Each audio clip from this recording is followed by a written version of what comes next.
Namaste Gurukulians, hope you are doing fine at home and studying continuously. But today we are going to start sixth video, and it will be the last video of this chapter. So part 6 of chapter number 19, excretory products and their elimination, of class 11th biology. ठीक है, तो in this video we have to cover 2-3 topics. The first topic is micturition, the second one is various renal disorders, ठीक है, जो kidney से related disease होती हैं, and third one is hemodialyser या फिर आर्टिफिशियल किडनी. ठीक है, so we will start with the first topic, quite easy. This is micturition. So this is the process of removal of urine from body, और specifically बोलेंगे तो हम urinary bladder.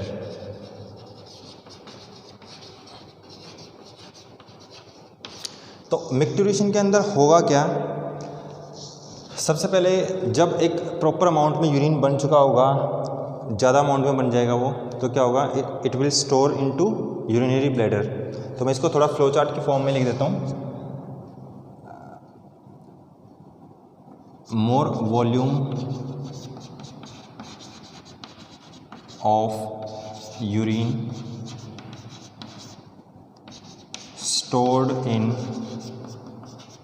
Bladder, तो उससे क्या होगा,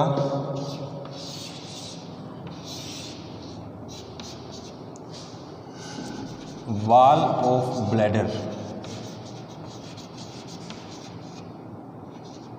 स्ट्रेचेस,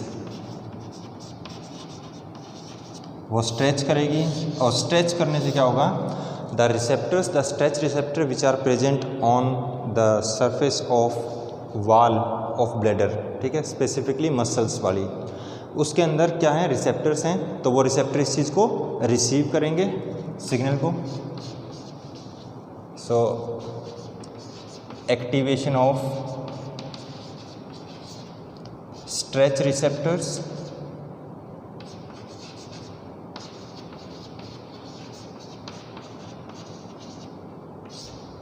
अब वो एक्टिवेट हो गए तो क्या करेंगे वो, they will send signal to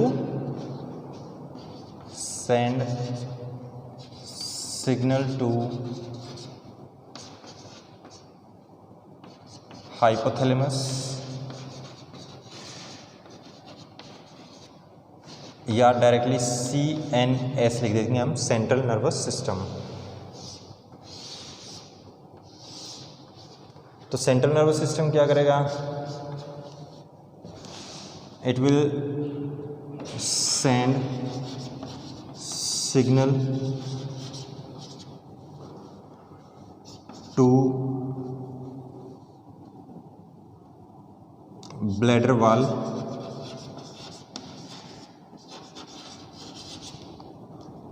and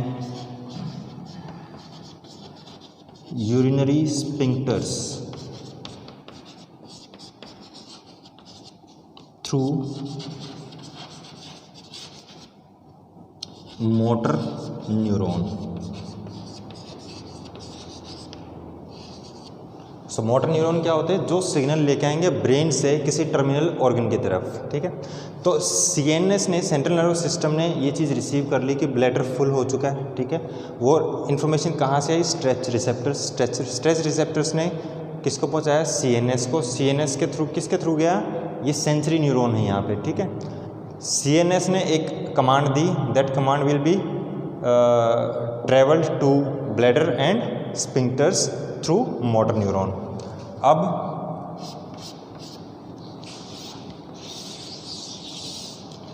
now simultaneous contraction of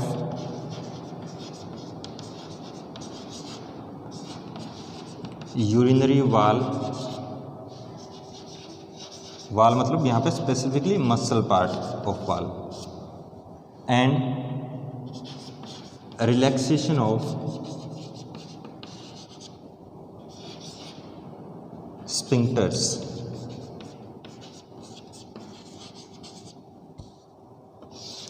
दो चीज़ हो रही हैं, जो ब्लैडर था, ब्लैडर कॉन्ट्रैक्ट करेगा, स्क्वीज करेगा, तो वो क्या करेगा, पुश करेगा किसको, यूरिन को टुवर्ड्स यूरेथ्रा, ठीक है। और यूरेथ्रा के अंदर क्या है, स्फिंक्टर्स हैं जो उसको रेगुलेट करते हैं कि यूरिन बाहर आएगा कि नहीं आएगा। तो वो स्फिंक्टर्स जो है वो रिलैक्स कर जाएंगे, तो इसकी कॉन्ट्रैक्शन और इसकी रिलैक्सेशन दोनों साइमल्टेनियसली होंगी, इसलिए हमने बोल दिया साइमल्टेनियस कॉन्ट्रैक्शन ऑफ यूरिनरी वाल एंड रिलैक्सेशन ऑफ स्फिंक्टर्स। और इसकी वजह से क्या होगा, finally urine comes out from body through urethra. So this is complete process of micturition। अब ये जो यहाँ पे रिफ्लेक्स आया है कि स्ट्रेच रिसेप्टर ने सेंस किया, उसने CNS को भेजा, CNS ने एक सिग्नल भेजा वापस कॉन्ट्रैक्शन एंड रिलैक्सेशन के लिए, तो इस पूरे को हम क्या बोलते हैं, हम बोलते हैं मिक्टुरेशन reflex.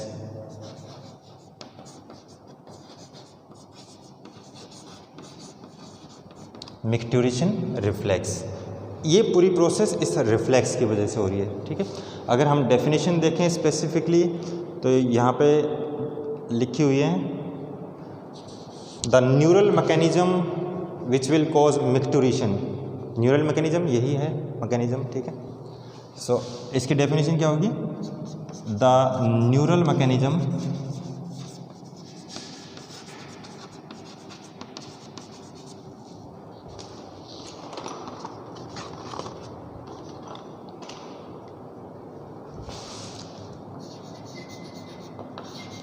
which causes micturition. This is called as micturition reflex, ठीक है। तो यहाँ जो यूरिन पास आउट हुआ, अब यूरिन के बारे में एक दो पॉइंट लिख लेते हैं हम, इंपॉर्टेंट प्रॉपर्टी उसकी, कि जो यूरिन होगा वो उसका पहली बात तो अमाउंट कितना होता है, अमाउंट होता है जनरली आपका 2 to 6 litres. Colour pale yellow, pale yellow किसकी वजह से होता है, due to a pigment named as urochrome.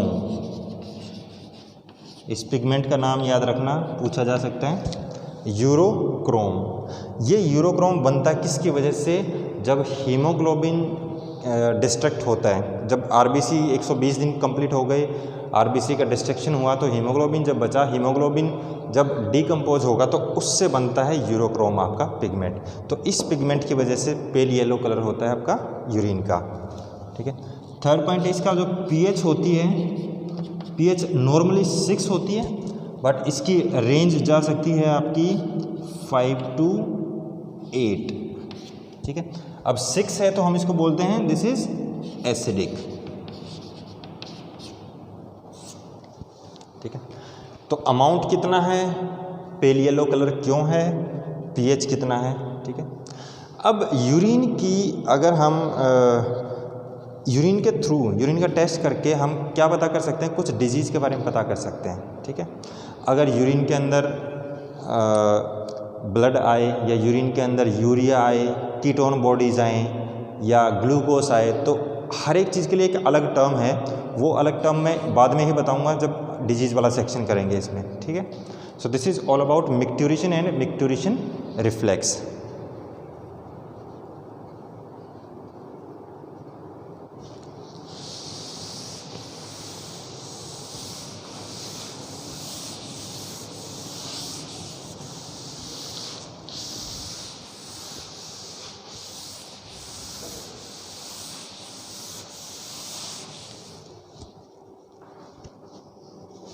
Next topic करते हैं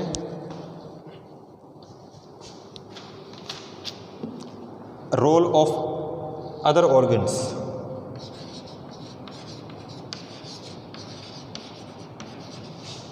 role of other organs in excretion.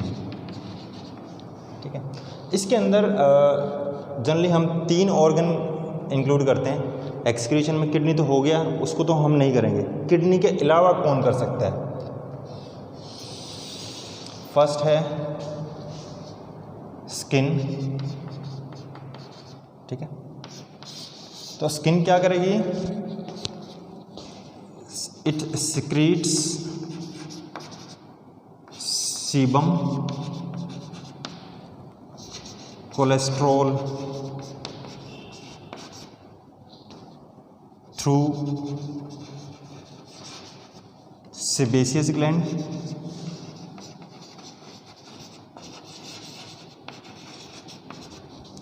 and NaCl, some ions and water through sweat glands.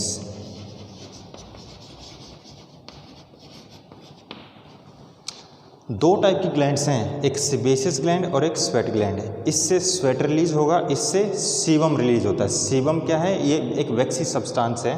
ठीक है, sebum यहाँ पर लिख देता हूँ, this is vaccine substance.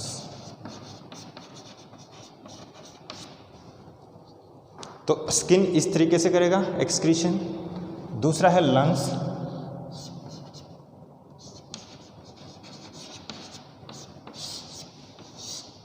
Lungs क्या करता है? Excretion of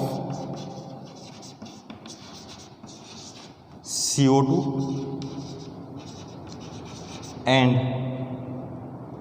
water.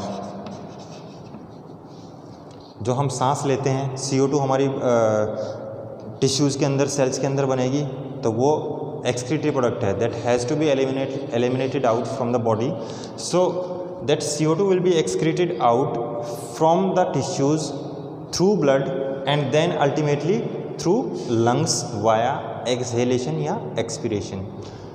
इसके साथ साथ वाटर भी होता है। अब हमें लगेगा कि वाटर का एक्सक्रीशन कहाँ से हो रहा है भाई? लंग्स में। तो जो हम सांस छोड़ते हैं उस सांस के अंदर बहुत सारी ह्यूमिडिटी होती है।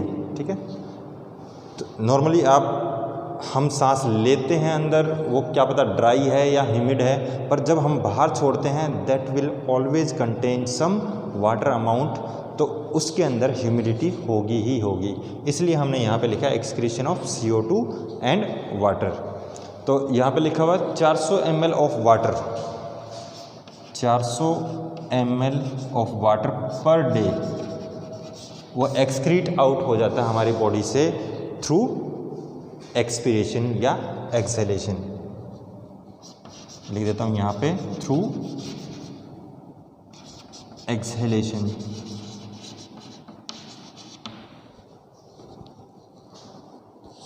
थर्ड है लीवर।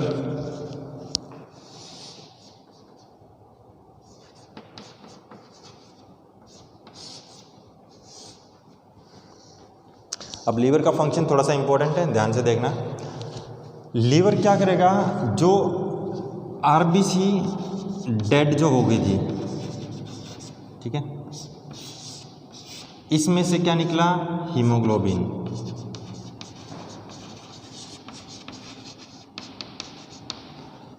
इस हीमोग्लोबिन का क्या होगा? डीकम्पोजिशन, डिग्रेड लिख देता हूं मैं, डिग्रेड होगा ये, और इससे 2 पिगमेंट बनेंगे, bilirubin and biliverdin, VIRDIN, bilirubin and biliverdin pigments. और ये पिगमेंट्स कहाँ जाएंगे आपके? ये जाएंगे इंटेस्टाइन के through So these are excreted through intestine.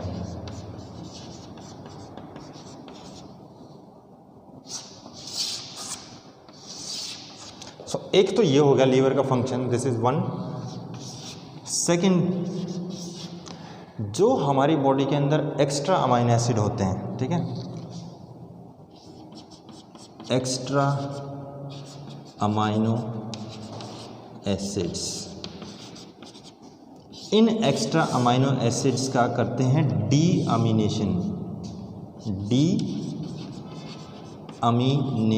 डीअमीनेशन मतलब डी मतलब रिमूवल, अमीनेशन मतलब अमोनिया, ठीक है, अमीन ग्रुप. तो डीअमीनेशन की वजह से यहाँ पे क्या बनेगा, अमीनो एसिड से बना आपका यूरिया प्लस CO2, एक मिनट चेक करना पड़ेगा, ammonia. So this deamination occurs in liver, तो इससे बन गया आपका अमोनिया. अब अमोनिया तो बहुत ज़्यादा टॉक्सिक होता है, ठीक है, highly toxic. So this ammonia has to be converted again into less toxic substance, और उसको बोला हमने ammonia plus CO2. It will be converted into urea, ठीक है. और ये जो यूरिया यहाँ पे बना, this urea will be excreted out through kidney, excreted by kidney via urine की फॉर्म में किडनी से बाहर आ जाएगा, ठीक है.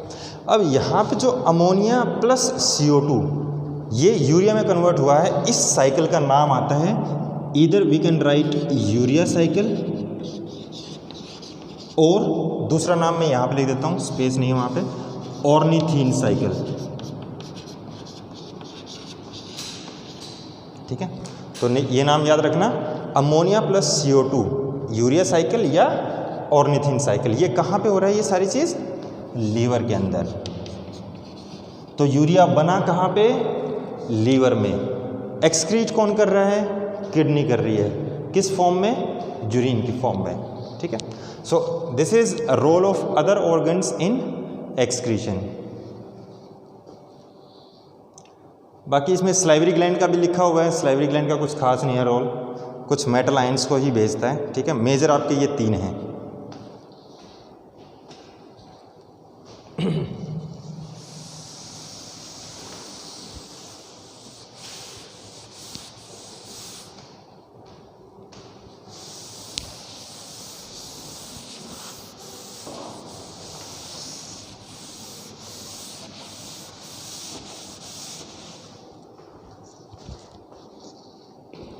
नेक्स्ट टॉपिक है डिसऑर्डर्स ऑफ एक्सक्रीटरी सिस्टम.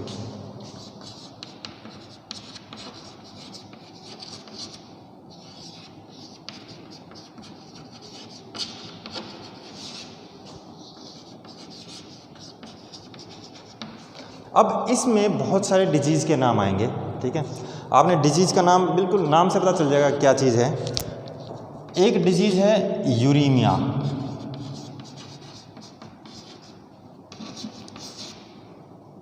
दूसरी है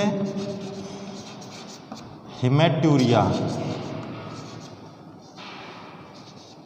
तीसरी है कीटोन्यूरिया, चौथी है आपकी ग्लाइकोसूरिया, ठीक है. और एक और है छोटी टर्म इसकी, दैट इज़ प्रोटीन्यूरिया. नाम से पता चल रहा है क्या चीज़ होगी इसके अंदर. देखो इन 5 नामों में क्या है, ये सारे के सारे चीज़ मिलेंगी आपको यूरिन के अंदर. तो इसका लिख दिया मैंने, जैसे यूरीमिया मतलब यूरिया की बात हो रही है, यूरिया फाउंड इन आपका यूरिन, मतलब एक्स्ट्रा अमाउंट, नॉर्मल नहीं एक्स्ट्रा। हिमेटो, ये टर्म आ गई आपकी ब्लड से रिलेटेड कि अगर आपके यूरिन के अंदर ब्लड आए तो बोलेंगे उसको हिमेटूरिया, ठीक है। So blood appears in urine. तीसरा ketonuria, this is related with ketone bodies, तो ketone bodies appears in urine. चौथा ग्लाइकोसूरिया, अगर ग्लूकोज अपीयर होने लग जाए आपके इसके अंदर, ग्लूकोज अपीयर्स इन यूरिन, तो ग्लाइकोसूरिया। ग्लूकोज कब अपीयर होगा? जब हमारी बॉडी के अंदर रीअब्जॉर्प्शन नहीं होगा, लूप ऑफ हेनली में या फिर आपका पीसीटी डीसीटी के अंदर जो फिल्ट्रेट में चला गया था आपका ग्लूकोज, उसको वापस रीअब्जॉर्ब करना था बॉडी ने। अगर रीअब्जॉर्ब नहीं कर पाई तो ग्लूकोज कहाँ आएगा? यूरिन में आएगा। और ग्लूकोज यूरिन में आ गया तो हमें क्या इससे पता चलेगा कि आपकी किडनी जो है वो प्रॉपरली रीअब्जॉर्प्शन नहीं कर रही है, मतलब किडनी में कुछ ना कुछ खराबी आ गई है। लास्ट में प्रोटीन्यूरिया, नाम से पता चल रहा है प्रोटीन्स अपीयर्स इन यूरिन। तो ये 4-5 नाम हैं, सिंपल से हैं। यूरिया यहाँ पे, हिमेटो, बस ये थोड़ा सा नाम आपको मुश्किल लगेगा, हिमेटो ये ब्लड के लिए है, बाकी कीटोन्यूरिया कीटोन बॉडीज़ के लिए, ग्लाइको ग्लूकोज के लिए, प्रोटीन प्रोटीन्स के लिए प्रोटीन्यूरिया। और डिजीज़ हैं आपका हो गया kidney failure, 6th।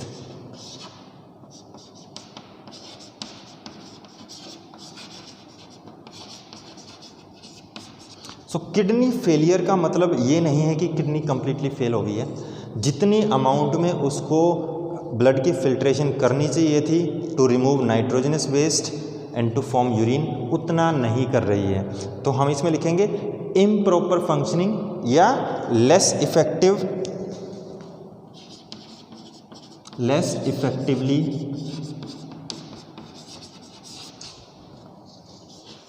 Filtration of nitrogenous wastes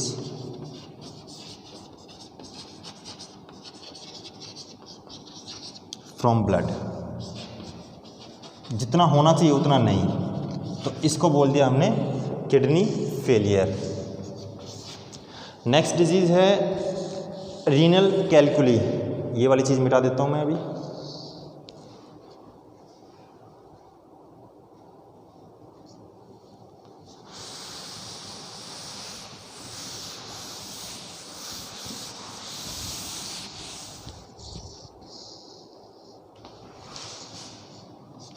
renal calculi, इसको बोलते हैं हम जनरल टर्म्स में किडनी स्टोन।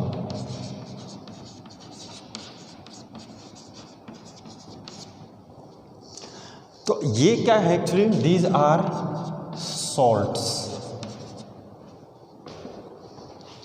की प्रेसिपिटेशन हो गई, salts precipitated to form stones. So renal canaliculi is kidney stones। तो जो भी सॉल्ट्स होते हैं, सॉल्ट्स यहाँ पे डिफरेंट टाइप के लिखे हुए हैं, कैल्शियम, मैग्नीशियम, फॉस्फेट वगैरह, ठीक है। Salts precipitated in the form of stones, लिख दो यहाँ पे। कैल्शियम का हो सकता है, मैग्नीशियम का हो सकता है, फॉस्फोरस का हो सकता है। तो ये क्या है? क्रिस्टलाइन, प्रेसिपिटेटेड या क्रिस्टलाइन।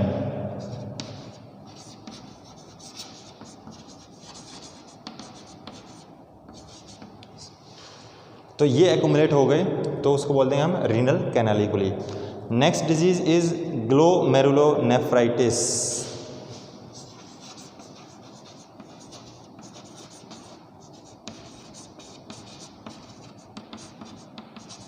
सिंपल सा नाम बड़ा लग रहा होगा पर बहुत इजी है। नेफ्रॉन का जो ग्लोमेरुलस वाला रीजन है उसके अंदर इन्फ्लेमेशन होना, ठीक है। तो रट्टा मारने की ज़रूरत नहीं है इसमें।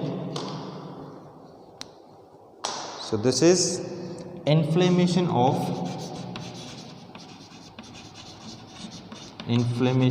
in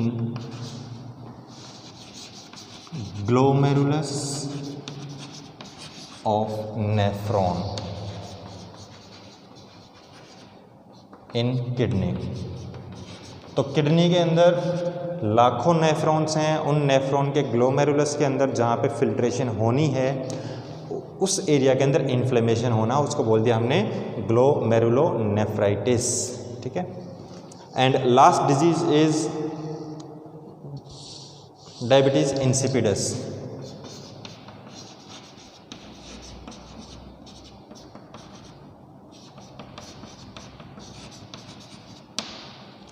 डायबिटीज़ इंसिपिडस, एक डायबिटीज़ हम उसमें भी पढ़ते हैं डाइजेशन वाले चैप्टर में, उस डायबिटीज़ को हम बोलते हैं डायबिटीज़ मेलिटस। डायबिटीज़ मेलिटस ये किसकी वजह से होती है? Due to lack of insulin. ठीक है। तो इंसुलिन नहीं होगा तो क्या होगा? जो एक्स्ट्रा ग्लूकोज था हमारे ब्लड के अंदर, that will not be converted into glycogen. तो ये कन्वर्जन हो गया ख़त्म। तो जो ग्लूकोज है वो कहाँ पे आना स्टार्ट हो जाएगा? हमारे ब्लड के अंदर जो ब्लड ग्लूकोज लेवल है वो इंक्रीज हो गया। इस चीज़ को बोल रहे हैं हम डायबिटीज़ मेलिटस। ठीक है। तो ये वाली चीज़ नहीं है, this is related with digestion. यहाँ हम कह रहे हैं डायबिटीज़ इंसिपिडस, इसको DI बोलते हैं शॉर्ट फॉर्म में। ठीक है। डायबिटीज़ इंसिपिडस के अंदर क्या है कि हमने एक रेगुलेशन में किया था एक हार्मोन का नाम ADH। The full name of ADH is anti diuretic hormone, और इसका दूसरा नाम क्या है? वैसोप्रेसिन। ठीक है। तो अगर ADH का अमाउंट कम आए, ठीक है, जैसे मान लो हमने बोल दिया पिट्यूटरी ने क्या निकालना है? कौन सी पिट्यूटरी? Posterior pituitary. और पोस्टीरियर पिट्यूटरी को हम क्या बोल सकते हैं? Neuro hypophysis. ठीक है। इन दोनों में से कोई भी नाम हो सकता है, पोस्टीरियर पिट्यूटरी या न्यूरो हाइपोफाइसिस। सो अगर इसका काम क्या है? इसका काम है ADH रिलीज करना। ठीक है। इट रिलीजेस ADH, और ADH का फंक्शन क्या था? Absorption of water from filtrate, या हम बोल सकते हैं urine. This is the normal functioning. तो डायबिटीज इंसिपिडस में क्या होगा? या तो ADH बनेगा ही नहीं। ठीक है। ADH नहीं बना, ADH नहीं रिलीज होगा यहाँ पे, तो क्या होगा? रीअब्जॉर्प्शन ऑफ वाटर भी नहीं होगा, और रीअब्जॉर्प्शन ऑफ वाटर नहीं हुआ तो क्या होगा? It will ultimately lead to high volume of urine. जो यूरिन है वो बहुत ज़्यादा बनेगा आपका, हाई वॉल्यूम ऑफ यूरिन। जब भी हम लोग अल्कोहल लेते हैं, ठीक है, तो दारू पीने के बाद क्या होता है? हमारा जो यूरिन पास आउट करने की फ्रीक्वेंसी जो बढ़ जाती है। वो क्यों होती है? क्योंकि जो अल्कोहल है वो डायरेक्टली किसके ऊपर इफेक्ट कर रही है? पिट्यूटरी ग्लैंड के ऊपर इफेक्ट करती है। पिट्यूटरी ग्लैंड पे इफेक्ट किया तो वो ADH को नहीं बनने देती। ADH नहीं बन रहा है तो आपका रीअब्जॉर्प्शन ऑफ वाटर यूरिन से कम होगी, तो यूरिन ज़्यादा अमाउंट में बनेगा। इसलिए अल्कोहल की वजह से क्या होता है? फ्रीक्वेंट यूरिनेशन के लिए जाना पड़ता है।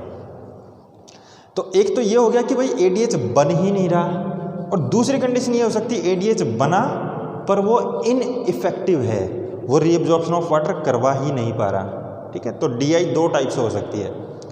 सो ये आपकी टोटल 7-8 डिजीज़ के नाम आए हैं इसके अंदर। ठीक है। So these were total disorders of excretory system. अब हमारा सिर्फ एक टॉपिक ही बचता है इसके अंदर, दैट इज हीमोडायलाइजर।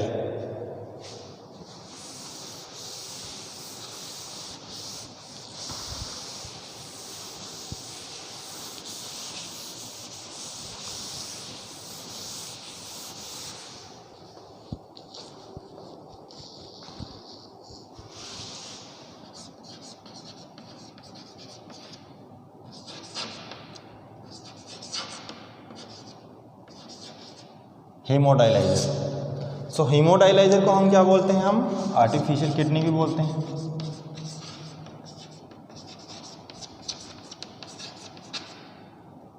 Artificial kidney. सो हेमोडायलाइजर क्या है? इट इज़ ए मशीन, और मशीन भी कोई ज़्यादा बड़ी नहीं मशीन नहीं। इसके अंदर क्या होता है, मैं एक डायग्राम बना देता हूँ पहले थोड़ा सा।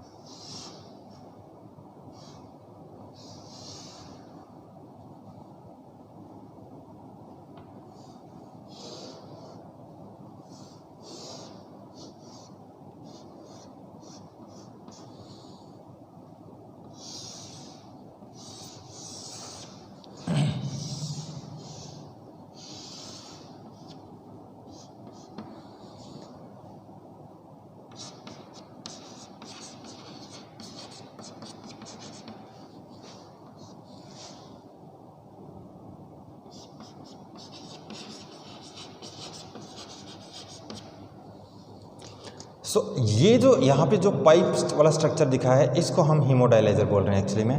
This is made up of cellophane membrane. Cellophane membrane,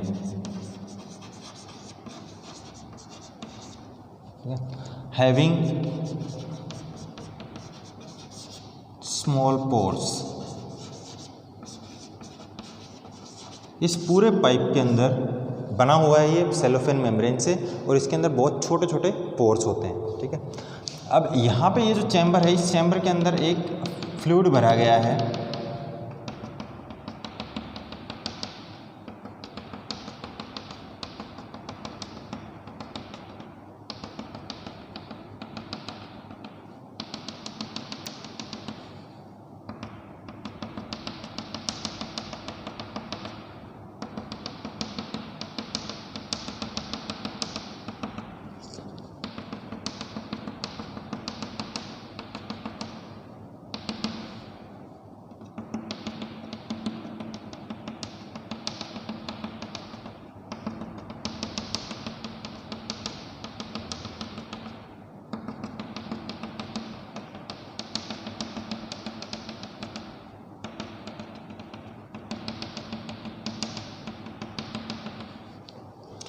इस फ्लूइड को बोलते हैं हम डायलाइजिंग फ्लूइड।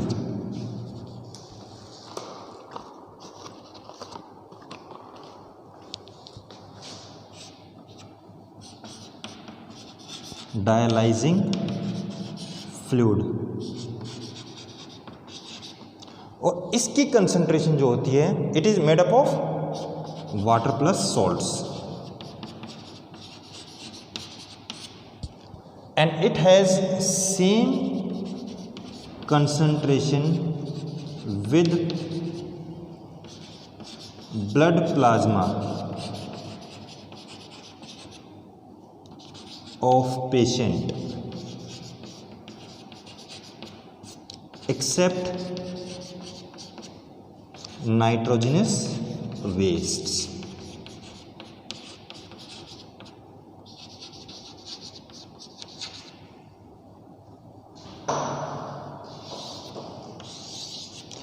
तो मैं क्या कह रहा हूँ कि ये जो डायलाइजिंग फ्लूइड हमने यहाँ पे भरा हुआ है, इसकी कंसंट्रेशन बिल्कुल सेम है इस प्लाज्मा की। जो पेशेंट में से ब्लड आया, इस ब्लड के अंदर जो प्लाज्मा है उसकी कंसंट्रेशन और इसकी कंसंट्रेशन सेम है, एक्सेप्ट नाइट्रोजनस वेस्ट। मतलब नाइट्रोजनस वेस्ट जो है इस ब्लड के अंदर ज़्यादा है और नाइट्रोजनस वेस्ट यहाँ पे निल है, बाकी सारी चीज़ें इनकी सेम है। तो ये जो डिफ्यूजन होगा यहाँ पे, जो रिमूवल ऑफ वेस्ट होगा, इसके जो पेशेंट का ब्लड होगा उसके अंदर क्या होगा, नाइट्रोजनस वेस्ट होंगे। So patient blood having nitrogenous waste.